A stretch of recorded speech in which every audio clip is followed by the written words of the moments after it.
Hey everybody, Matt Vickers. Still got this broken arm, but we've only got like two of these left, so hopefully you're not tired of looking at my face.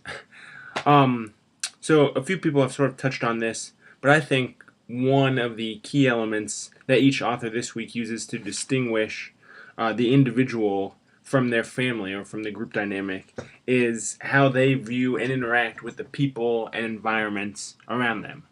Now, I hope that doesn't seem, too simple or too obvious, but I really think that identity is shaped in this way.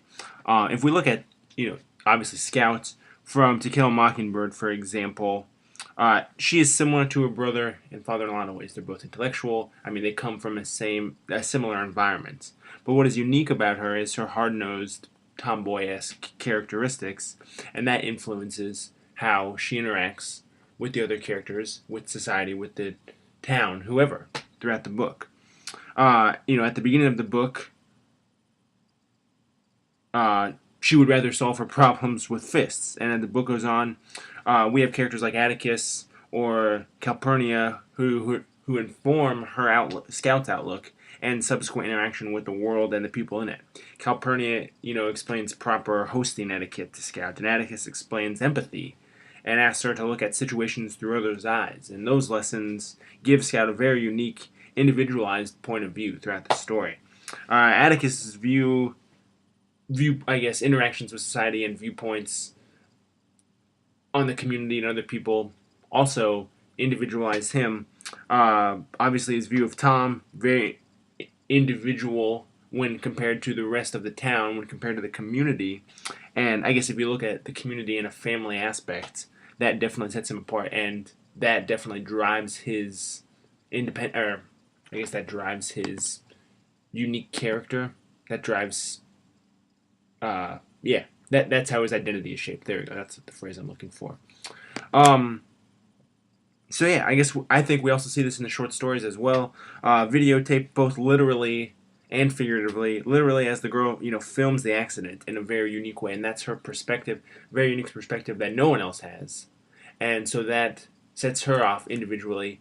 She experiences through the viewfinder. No one else can experience that way, individualized. But then we also have, I guess, figuratively, the man interacts with the footage, and then by association, interacts with the people involved in a very much different way than maybe anyone who was actually there might have been involved. He asks his wife in, and they watch it over and over again, and they kind of commodify it.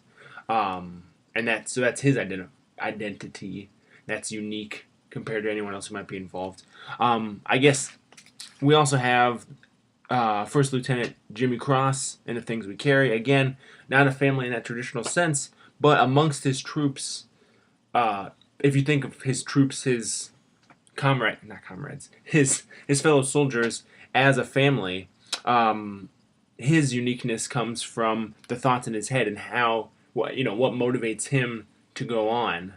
Very unique, very different. Although we don't get quite the insight into the other soldiers' minds that we do in Jimmy Cross's, we can assume that his identity is shaped by how he perceives, and he's tired of the war.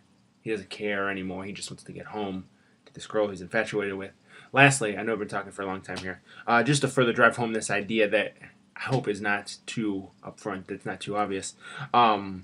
We have Adrienne Rich's poem, and I think that although there are no other people involved, how the character in the poem personally interacts with every element establishes perspective that can only be hers, making it unique. And her individual experiences with the surroundings are hers and hers alone, which again separates her as an individual from everyone else. So I hope that wasn't too long-winded. Thanks for watching.